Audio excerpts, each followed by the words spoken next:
नवरात्रि का पावन पर्व चल रहा है। नवरात्रि के पर्व को हिंदू धर्म में विशेष माना गया है। 12 अक्टूबर 2021 मंगलवार को पंचांग के अनुसार आश्विन मास की शुक्ल पक्ष की सप्तमी तिथि है।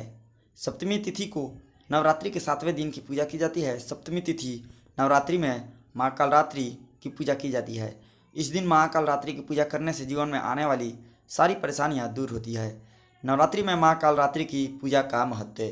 शास्त्रों में माँ कालरात्रि को संकटों और विघ्न को दूर करने वाली देवी माना गया है। इसके साथ ही माँ कालरात्रि को शत्रु और दुष्टों को संहार करने वाला भी बताया गया है। नवरात्रि में माँ कालरात्रि की पूजा करने से तनाव, अज्ञात भय और नकारात्मक ऊर्जा से मुक्ति मिलती है। माँ काली का स्वरूप। माँ काली का रंग कृष्ण वर्ण है। कृष्ण वर्ण के कारण ही इन्हें कालरात्रि कहा जाता है। माँ कालरात्रि की 4 भुजाएं हैं।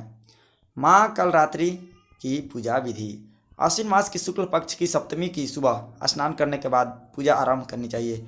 माँ कालरात्रि की पूजा में अनुशासन और स्वच्छता के नियमों का विशेष पालन करना चाहिए। माँ कालरात्रि की पूजा में मिष्ठान, पंचमेवा, 5 प्रकार के फल, अक्षत, धूप, गंध, पुष्प और गुड़, नैवेद्य इत्यादि चढ़ानी चाहिए। इस दिन गुड़ का विशेष महत्व बताया गया है। माँ कालरात्रि को लाल रंग प्रिय है। इस दिन पंचांग के अनुसार अभिजीत मुहूर्त प्रातः 11:44 से दोपहर 12:30 तक रहेगा। चलिए अब हम आपको माँ कालरात्रि की कथा सुना देते हैं। एक पौराणिक कथा के अनुसार एक बहुत बड़ा राक्षस रक्तबीज था। इस दानव ने लोगों के साथ देवताओं को भी परेशान कर रखा था।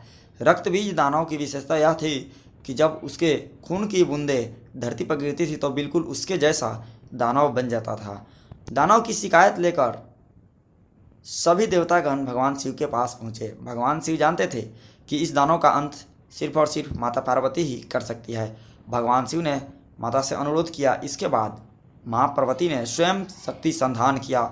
इससे तेज ने माँ कालरात्रि को उत्पन्न किया। इसके बाद जब माँ दुर्गा ने दैत्य रक्तबीज का अंत किया और उसके शरीर से निकलने वाले रक्त को माँ कालरात्रि ने जमीन पर गिरने से पहले ही अपने मुख में भर लिया।